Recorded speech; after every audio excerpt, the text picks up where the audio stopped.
بسم الله الرحمن الرحيم د الله په نوم چې ډېر زیات مهربان پورا رحم لرونکی.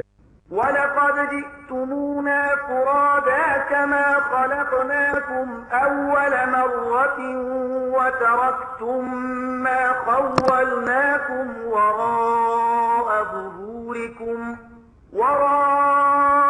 ظهوركم وما نرى معكم شفعاءكم الذين زعمتم أنهم فيكم شركاء لقد تقطع بينكم وضل عنكم ما كنتم تزعمون.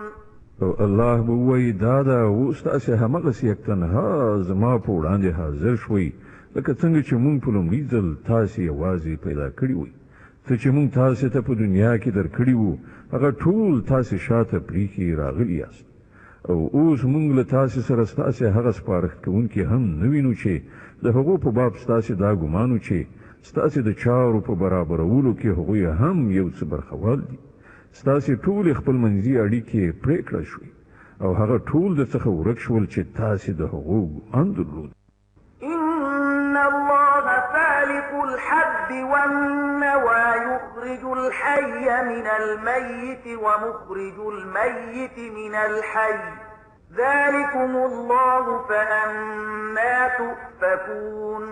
د دانې او زړی چونکی الله دی.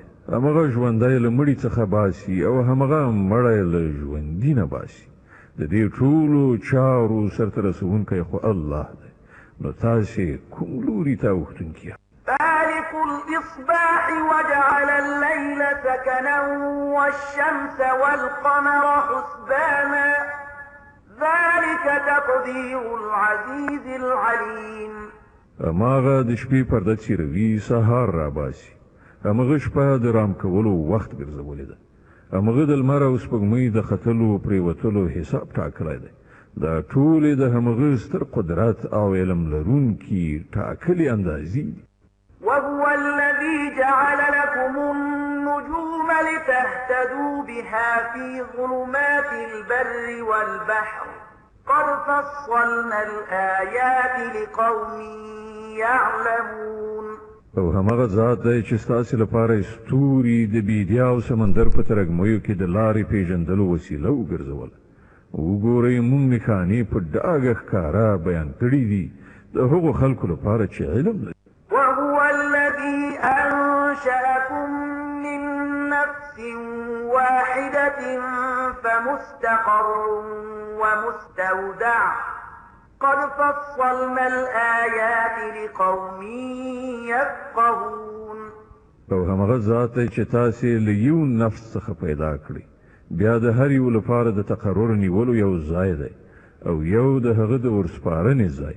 دا نښانې موږ د هغو خلکو لپاره څرګندې کړي دي چې پوهه او ادراک لري. وهو الذي أنزل من السماء ماء فأخرجنا به نبات كل شيء فأخرجنا منه خضرا نخرج منه حبا متراكبا ومن النخل من طلعها قنوان دانية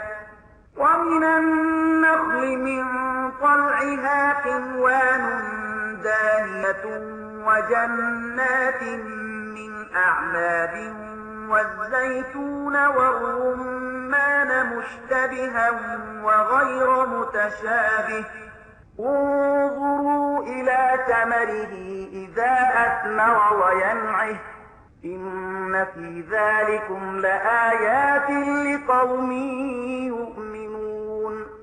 او همغه ذات دی چې له اسمانه یې اوبه ورولې بیا یې د هغو په وسیله هر راز نباتات راوټوکول. بیا یې ورڅخه شنه ښېرازه کښتونه او ونې پیدا کړې. بیا یې ورڅخه لاندې باندې سپرې دانې راویستلې او د خرماو له څانګو نه یې د میوو وږي شینګلې پیدا کړې چې له ډېر بار نیولو نه ښکته زانګي او د انګورو زیتون او انارو باغونه یې جوړ کړل چې د هغو میوې یو بل ته څیرمه ورته هم دي او بیا د هرې یوې خصوصیات بېلابېل هم دي.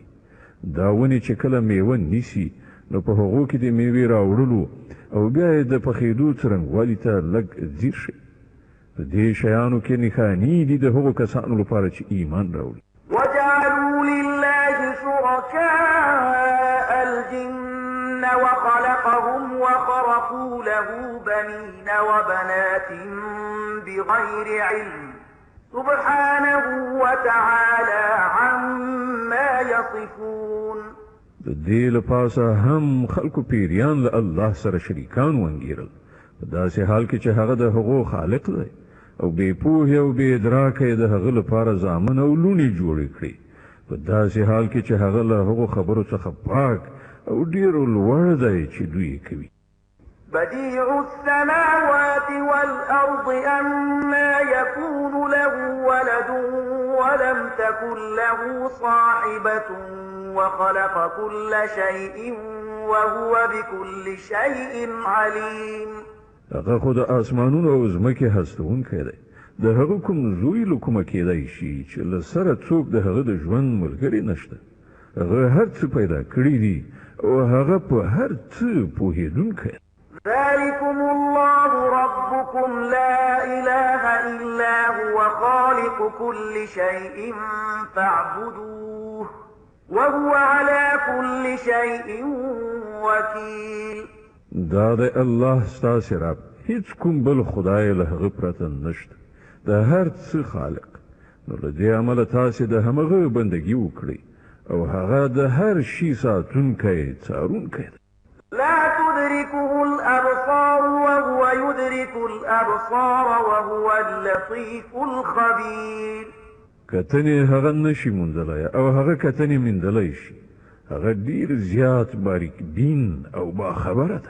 قد جاءكم بصائر من ربكم فمن أبصر فلنفسه ومن عمي فعليها وما أنا عليكم بحفيظ. وګورئ تاسې ته ستاسې د رب له لوري نه د کتنې وړ روښنایي راغلي دي. اوس چې څوک له بینایي څخه کار واخلي د ځان لپاره به ګټه وکړي او څوک چې ځان ړوند واچوي خپل ځان ته به زیان واړوي. زه پر تاسې باندې کوم پیردار نه یم. وكذلك نصرف الآيات وليقولوا درست ولنبينه لقوم يعلمون. په دې ډول موږ خپل آیتونه بیا په بېلابېلو ډولونو بیانوو او د دې لپاره یې بیانوو چې دا خلک به وایي تا له چا څخه زده کړه کړې ده او کوم کسان چې عالمان دي د هغو لپاره موږ حقیقت روښانه کړو. اتبع ما أوحي إليك من ربك لا إله إلا هو وأعرض عن المشركين. ای محمد صلی الله علیه وسلم د هغې وحی پیروي کوونکی اوسه چې پر تا باندې ستا د رب له لوري نازله شوې ده ځکه چې له هغه یو رب نه پرته بل کوم خدای نشته او په دې مشرکانو پسې پل مه وهه. ولو شاء الله ما أشركوا وما جعلناك عليهم حفيظا وما أنت عليهم بوكيل. که د الله خوښه وای نو هغه په خپله داسې لاره چاره برابرولی شوه چې دا خلک مشرکان شوي نه وای. ته موږ پر هغو باندې پیردار نه یې ټاکلی او نه ته پر هغو باندې مسلط ساتونکی. ولا تسبوا الذين يدعون من دون الله فيسبوا الله عدوا بغير علم كذلك زينا لكل أمة عملهم ثم إلى ربهم مرجعهم فينبئهم بما كانوا يعملون. اے مؤمنان دا خلک چې الله نه پرته څوک بلی هغوی ته کنځلې مه کوئ. چېرته داسې ونه شي چې دوی له شرک نه په نور الله وړاندې تګ سره د ناپوهۍ له امله الله ته کنځلې وکړي. مونږ خو په همدې ډول د هرې ډلې لپاره د هغې کړه وړه ښایسته کړي دي. بیا د هغوی د همغه خپل رب په لوري ورګرځېدل دي.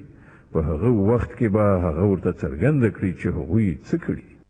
وأقسموا بالله جهد أيمانهم لئن جاءتهم آية ليؤمنن بها قل إنما الآيات عند الله وما يشعركم أنها إذا جاءت لا يؤمنون. دوی له سختو قسمونو خوړلو سره وایي چې که موږ ته کومه نښانه راشي نو موږ پرې ایمان راوړو. ای محمد صلی الله علیه وسلم دوی ته ووایه چې نښانې خو له الله سره دي او تاسې څنګه وپوهول شئ چې که نښانې را هم شي نو دوی ایمان راوړونکي نه دي.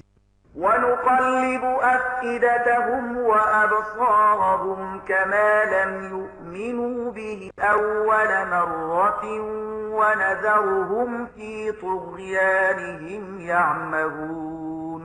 مونږ په همغه شان د دوی زړونه او نظر اړوو لکه څنګه چې دوی لومړی ځل پرې ایمان نه راوړی.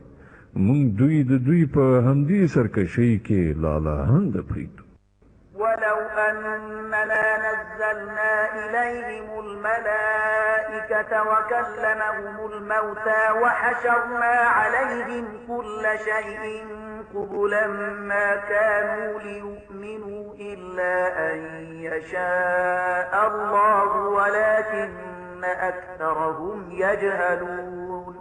که مونږ پر دوی باندې پرښتې هم نازلې کړې وای او مړو له دوی سره خبرې کړې وای او د ټولې نړۍ شیان مو د دوی تر نظر لاندې راغون کړي وای بیا هم دوی ایمان راوړونکي نه وو مګر دا چې د خدای همدا غوښتنه وي چې هغوی دې ایمان راوړي خو زیاتره خلک د ناپوهۍ خبرې کوي.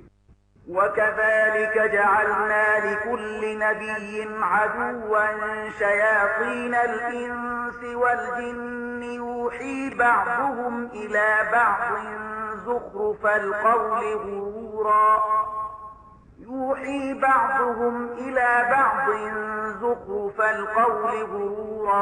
ولو شاء ربك ما فعلوه فذرهم وما يفترون. او مون خو تل هم داسې شیطان انسانان او شیطان پیریان د هر پیغمبر دښمنان ګرځولي دي چې یو بل ته خوږې خبرې د غولونې او فریب لپاره رسوي. که ستا د رب اراده دا وایي چې هغوی د داسې ونه کړي نو هغوی به هیڅکله داسې نه کول. نو ته هغوی په خپل حال پرېږده چې په دروغو تړلو کې اخته وي. ولتصغى إليه أفئدة الذين لا يؤمنون بالآخرة وليرضوه وليقترفوا ما هم مقترفون. مونږ هغوی ته د دې هر څه کولو وخت زکه ورکوو چې کوم خلک چې په آخرت باندې ایمان نه لري د هغوی زړونه د دې غولونکي ښکلا په لوري مایل وي او هغوی پرې خوښ شي او د هغو ناوړو چارو په کړو لاس پوی کړي چې هغوی کول غواړي.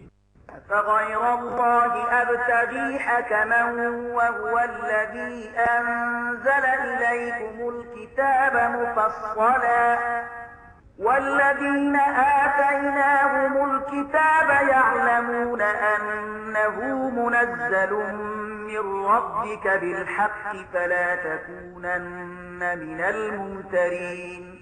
آیا زل الله نه پرته کوم بل فیصله کوونکی ولټوم په داسې حال کې چې هغه تاسو ته پوره مفصل کتاب لیږلی دی او کوم خلکو ته چې مونږ له تا نه مخکې کتاب ورکړی وو هغوی پوهیږي چې دا کتاب ستا د همغه رب له لوري په حق نازل شوی دی. نو له دې کبله ته له شک کوونکو څخه مه کېږه. وتمت كلمة ربك صدقا وعدلا لا مبدل لكلماته وهو السميع العليم. ستا د رب وینا د رښتینولۍ او عدالت په اعتبار بشپړه ده. هیڅوک د هغه د فرمانونو بدلونکی نه دی او هغه د هر څه اورېدونکی او په هر څه پوهېدونکی. وإن تطع أكثر من في الأرض يضلوك عن سبيل الله إن يتبعون إلا الظن وإن هم إلا يخرصون. او اے محمد صلی الله علیه وسلم که ته د هغو خلکو د اکثریت په خولو کار وکړې چې په ځمکه کې میشته دي نو هغوی به تا د الله له لارې نه واړوي. هغوی خو صرف په ګمان روان او د انګېرنو برابروونکي. إن ربك هو أعلم من يضل عن سبيله وهو أعلم بالمهتدين.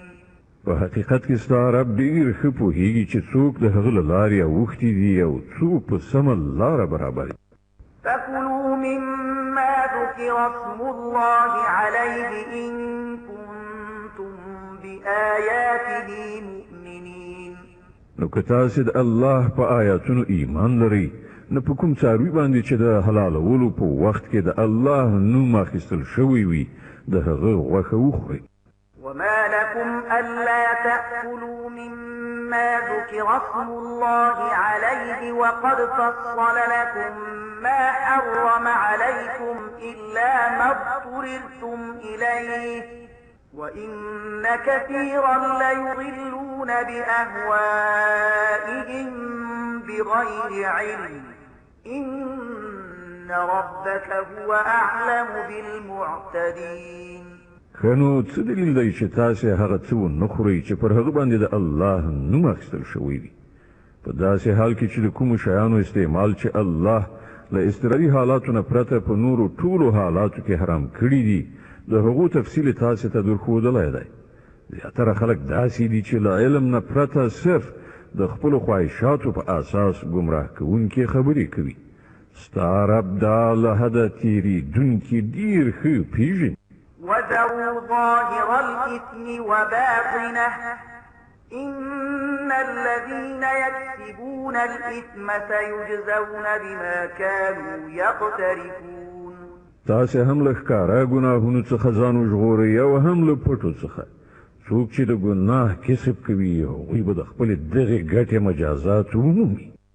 ولا تأكلوا مما لم يذكر اسم الله عليه وإنه لفسق وإن الشياطين ليوحون إلى أوليائهم ليجادلوكم وإن أطعتموهم إنكم لمشركون. او کوم څاروي چې د الله د نوم په اخیستلو نه وي ذبح کړی شوي د هغه غوښه مه خورئ. دا کار فسق دی. شیطانان د خپلو ملګرو په زړونو کې شکونه او اعتراضونه اچوي تر څو چې هغوی له تاسې سره شخړه وکړي. خو که تاسې د هغوی اطاعت ومانه تاسې به په باوري توګه مشرکان یاست.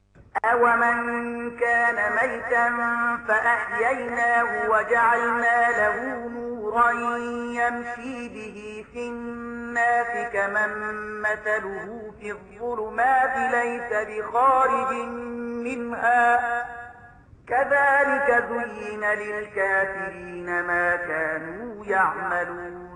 آیا هغه څوک چې مخکې مړو بیا موږ ورته ژوند وباښه او هغه رڼا مو ورکړه چې د هغې په وړانګو کې هغه د خلکو په منځ کې د ژوند لاره وهي د هغه چا په څیر کېدی شي چې په ترږمیو کې غورځېدلی وي او په هیڅ شان ورڅخه وتونکی نه وي. د کافرانو لپاره په همدې توګه د هغوی کړه وړه ښایسته کړی شوي. وكذلك جعلنا في كل قرية أكابر مجرميها ليمكروا فيها وما يمكرون إلا بأنفسهم وما يشعرون. او په همدې ډول موږ په هره سیمه کې د هغې غټ غټ مجرمان بوخت کړي دي چې هلته د خپل مکر او ټګۍ جالو غوړوي. اصلا هغوی د خپلې ټګۍ په لومه کې په خپله نښتي دي خو له هغوی سره د دې شعور نشته. وإذا جاءتهم آية قالوا لن نؤمن حتى نؤتى مثل ما أوتي رسل الله أعلم حيث يجعل رسالته سيصيب الذين أجرموا صغار عند الله وعذاب شديد بما كانوا يمكرون. کله چې هغو ته کوم آیت راشي نو هغوی وایي مونږ به یې تر هغه پورې ونه منو تر څو چې په خپله مونږ ته هغه څه را نه کړی شي چې د الله رسولانو ته ورکړی شوي دي. الله ډېر ښه پوهېږي چې چېرته خپله پیغمبري غوره کړي. هغه وخت نږدې دی چې د مجرمان د خپلو ټګیو په مجازات کې د الله په وړاندې لرسوایی او سخت عذاب سره مخامخ شي. فمن يرد الله أن يهديه يشرح صدره للإسلام ومن يرد أن يضله يجعل صدره ضيقا حرجا كأنما يصعد في السماء كذلك يجعل الله الرجس على الذين لا يؤمنون. نو دا حقیقت دی چاته چې الله د لارښودنې اراده وکړي د هغې سینه د اسلام لپاره پرانیزي او څوک چې وغواړي ګمراه کړي د هغه سینه تنګوي او داسې ساه بندیږي لکه چې د آسمان په لور پورته کیږي. په دې توګه الله له حق څخه د تېښتې او کرکې ناپاکي پر هغو کسانو مسلطوي چې ایمان نه راوړي. وهذا صراط ربك مستقيما قد فصلنا الآيات لقوم يذكرون. په داسې حال کې چې دا لاره ستا د رب سمه لاره ده او د هغه نښانې د هغو خلکو لپاره څرګندې کړای شوي دي چې نصیحت مني. لهم دار السلام عند ربهم وهو وليهم بما كانوا يعملون. د هغوی لپاره د هغو له رب سره د سلامتیا کور دی او هغه د هغې سمې کړنچارې له امله د هغوی سرپرست دی چې هغوی غوره کړې ده. ويوم يحشرهم جميعا يا معشر الجن قد استكثرتم من الإنس وقال أولياؤهم من الإنس ربنا استمتع بعضنا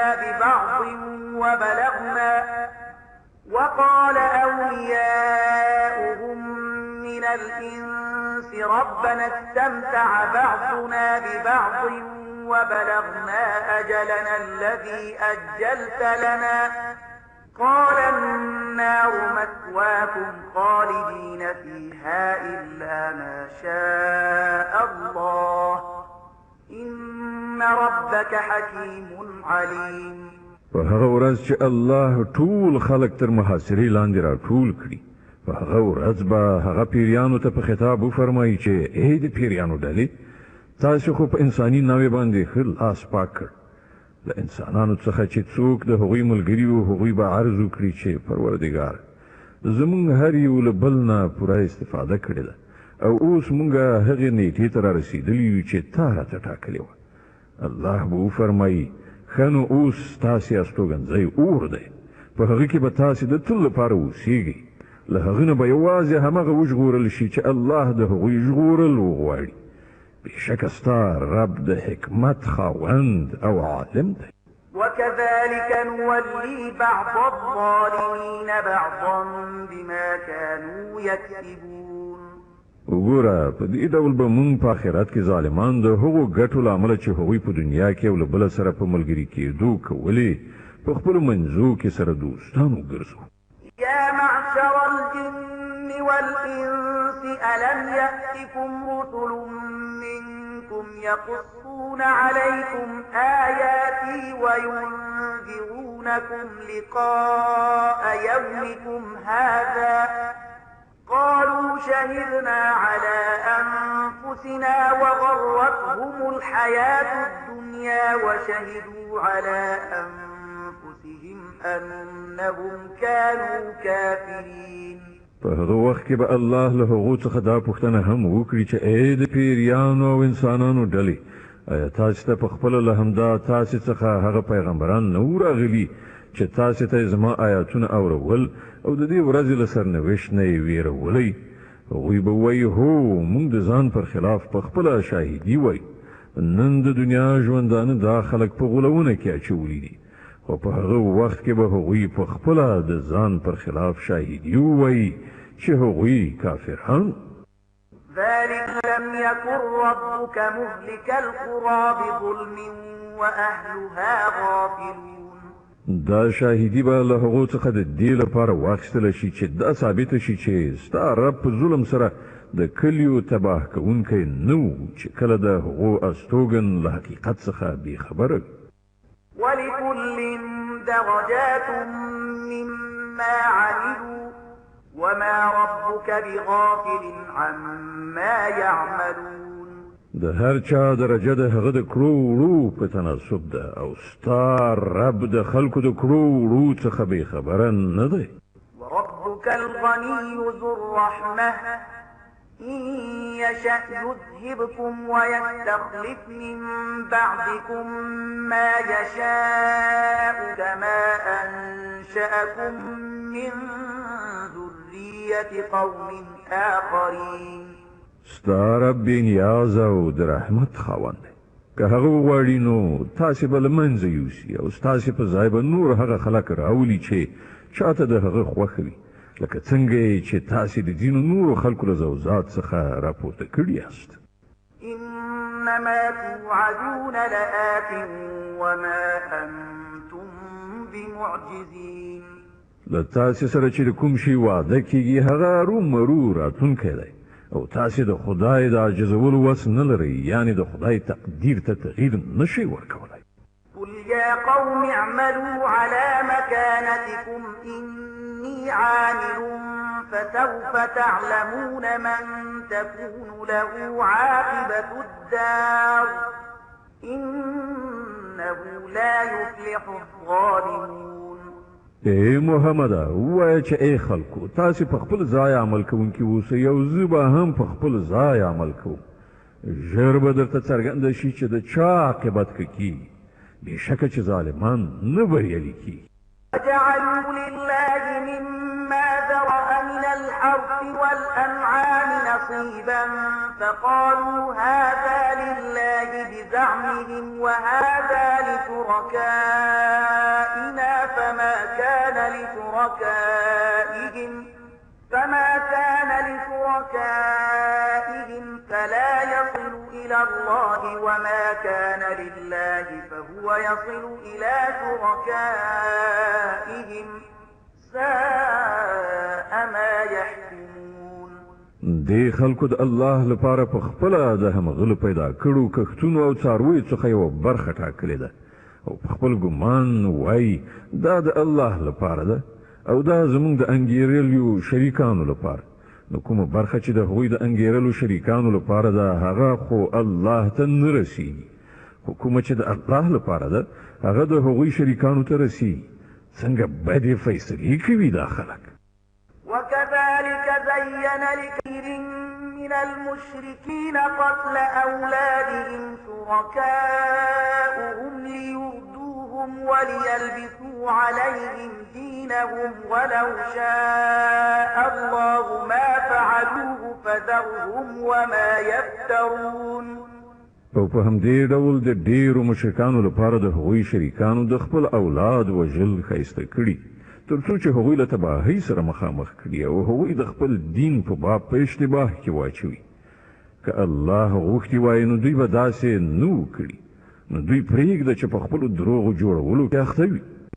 وقالوا هذه أنعام وحرث حجر لا يطعمها إلا من نشاء بزعمهم وأنعام حرمت ظهورها وأنعام لا يذكرون اسم الله عليها افتراء عليه سيجزيهم بما كانوا يفترون. وای دا څاروي او دا کښت ممنوع دي. دا یوازې هغه خلک خوړلی شي چې مونږ یې په هغو باندې خوړلو غواړو، په داسې حال کې چې دا بندیز هغوی له خپله ځانه لګولی دی. بل ځینې څاروي دي چې پر هغو باندې سپرلي کول او پیټه یې وړل حرام کړی شوي دي، او ځینې څاروي دي چې پر هغو باندې د الله نوم نه اخلي، او دا هر څه هغوی پر الله باندې افترا کړې ده. ژر به الله دوی ته د دې دروغو جوړولو مجازات ورکړي.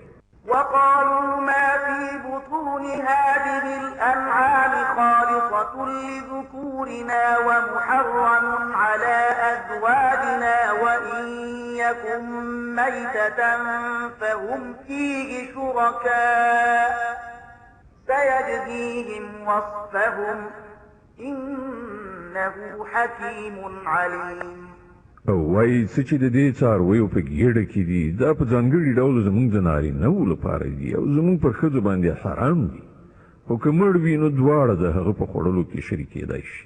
دا خبرې چې دوی غوټه کړي دي د دې مجازات به الله دوی ته ورکړي بېشکه هغه حکیم او له ټولو خبرونه خبر دی قد خسر الذين قتلوا أولادهم سفها بغير علم وحرموا ما رزقهم الله افتراء على الله قد ضلوا وما كانوا مهتدين.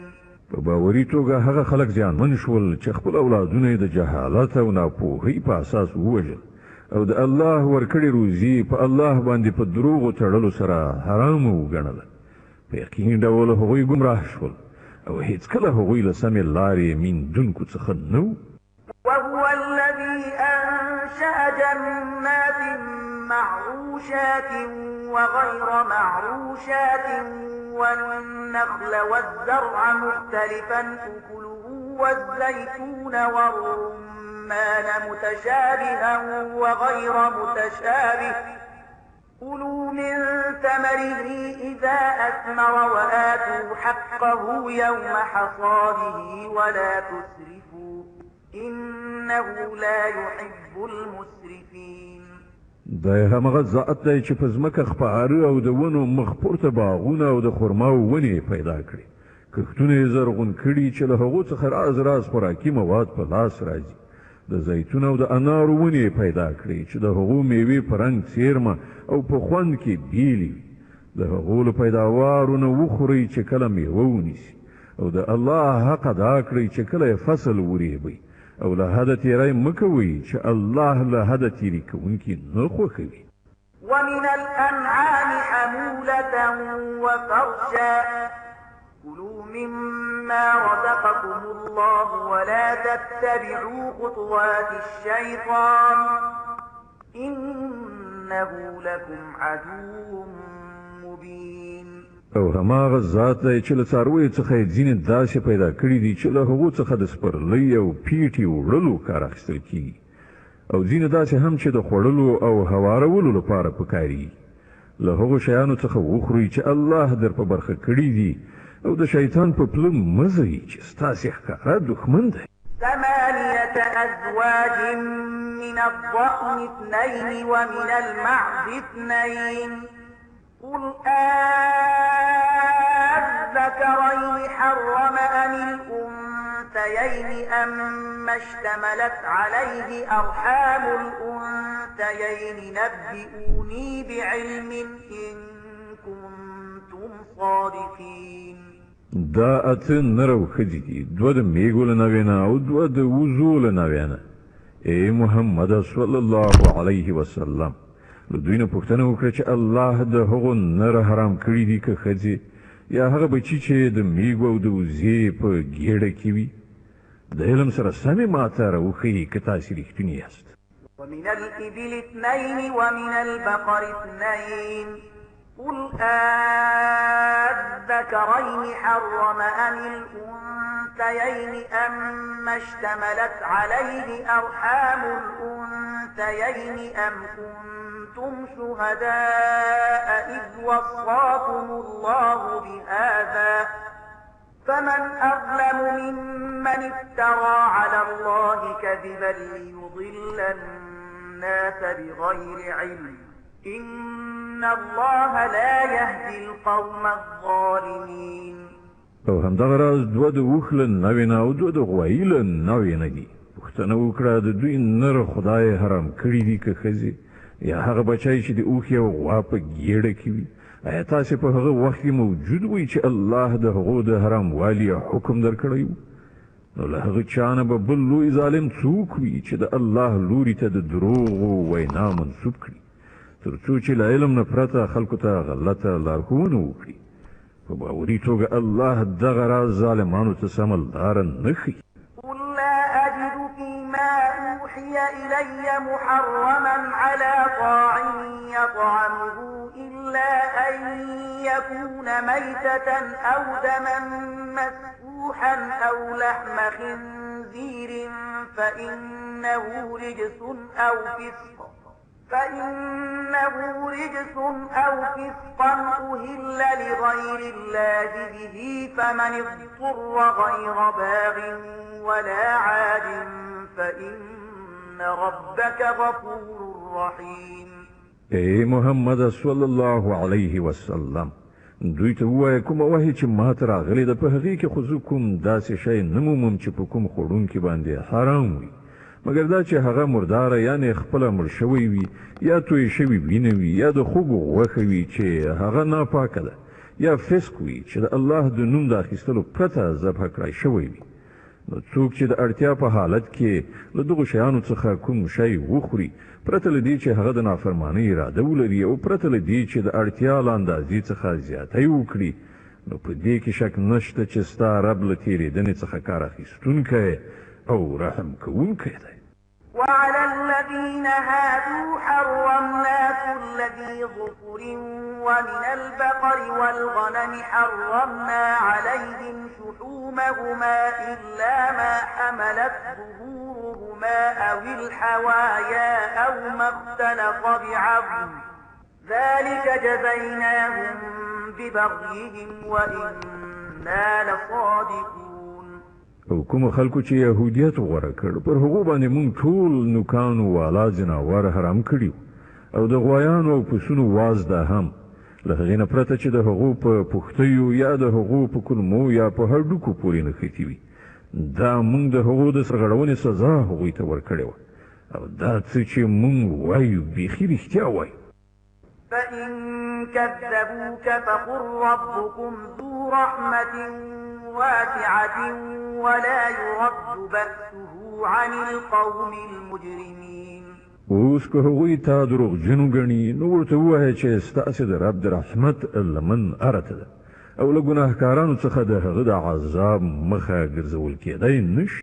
سيقول الذين أشركوا لو شاء الله ما أشركنا ولا آباؤنا ولا حرمنا من شيء كذلك كذب الذين من قبلهم حتى ذاقوا بأسنا قل هل عندكم من علم فتخرجوه لنا إن تتبعون إلا الظن وإن أنتم إلا تخرصون.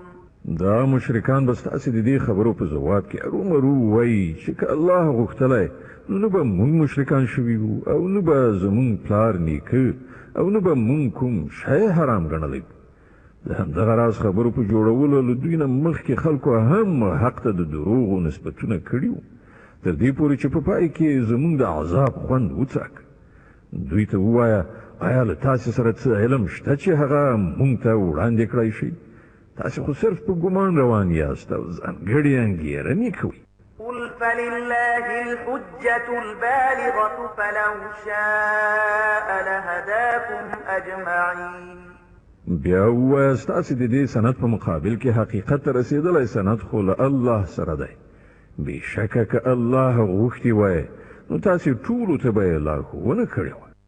قل هلم شهداءكم الذين يشهدون أن الله حرم هذا فإن شهدوا فلا تشهد معهم ولا تتبع أهواء الذين كذبوا بآياتنا والذين لا يؤمنون بالآخرة وهم بربهم يعدلون.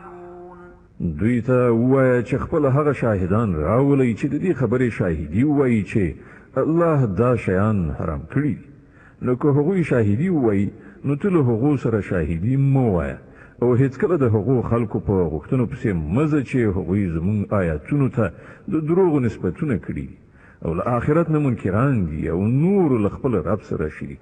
قل تعالوا أتل ما حرم ربكم عليكم ألا تشركوا به شيئا وبالوالدين إحسانا ولا تقتلوا أولادكم من إملاق نحن نرزقكم وإياهم ولا تقربوا الفواحش ما ظهر منها وما بطن ولا تقربوا الفواحش ما ظهر منها وما بطن ولا تقتلوا النفس التي حرم الله إلا بالحق ذلكم وصاكم به لعلكم تعقلون.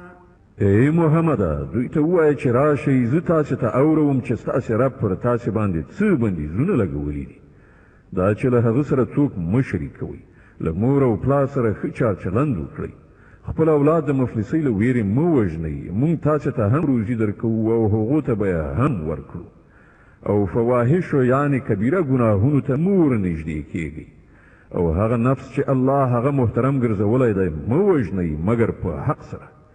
دا خبرې دي چې د دې لارښودنه هغه تاسې ته کړې ده، تاسې باید له پوهې او ادراک نه کار واخلئ. ولا تقربوا مال اليتيم إلا بالتي هي أحسن حتى يبلغ أشده وأوفوا الكيل والميزان بالقسط لا نكلف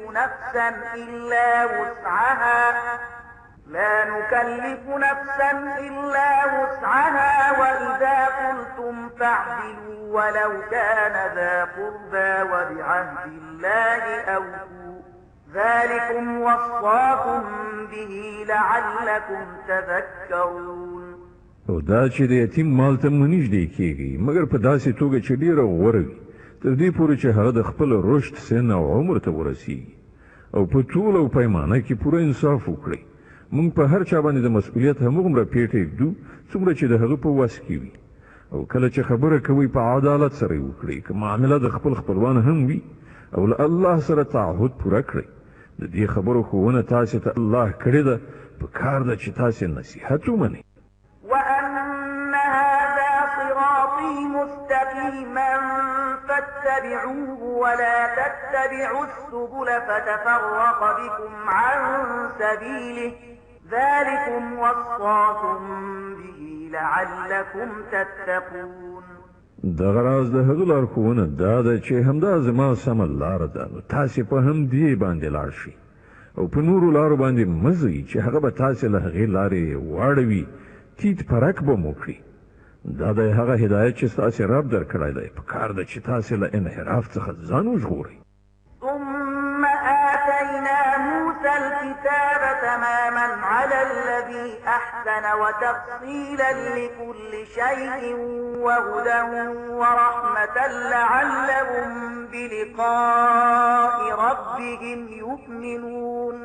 بیا موږ موسی ته کتاب ورکړی و چې پر ښه چلند غوره کوونکي انسان باندې د نعمت بشپړول او د هر ضروري شي تفصیل او له سره تر پایه هدایت او رحمت، او د دې لپاره بني اسرائیلو ته ورکړی شوی و چې ښایي خلک له خپل پروردګار سره په یو ځای کېدو ایمان راوړي. وهذا كتاب أنزلناه مبارك فاتبعوه واتقوا لعلكم ترحمون.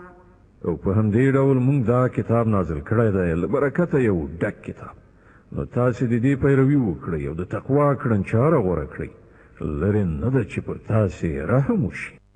أن تقولوا إنما أنزل الكتاب على طائفتين من قبلنا وإن كنا عن دراستهم لغافلين. تر څو چې دا ونه وایي چې کتاب له موږ نه پخوا دوو ډلو یعنې یهود او نصارا ته نازل شوی او موږ د هغو له لوستلو بېخبره وو. أو تقولوا لو أنا أنزل علينا الكتاب لكنا أهدى منهم فقد جاءكم بينة من ربكم وهدى ورحمة فمن أظلم ممن كذب بآيات الله وصدف عنها سنجزي الذين يصدفون عن آياتنا سوء العذاب بما كانوا يصدفون. اوس تاسې دا پلمه هم نشئ کولای چې که پر موږ باندې کتاب نازل کړی شوی وای نو موږ به له هغو نه ښه هدایت میندونکي وو. تاسې ته ستاسې د رب له لوري نه یو روښانه دلیل هدایت او رحمت راغلی دی. اوس به له هغه چا نه بل غټ ظالم څوک وي چې د الله آیتونه دروغ وګڼي او مخ ورڅخه واړوي. کوم کسان چې زموږ له آیاتونو څخه مخ اړوي موږ به هغوی ته د دې مخ اړونې په مجازات کې ډیره بده سزا ورکړو.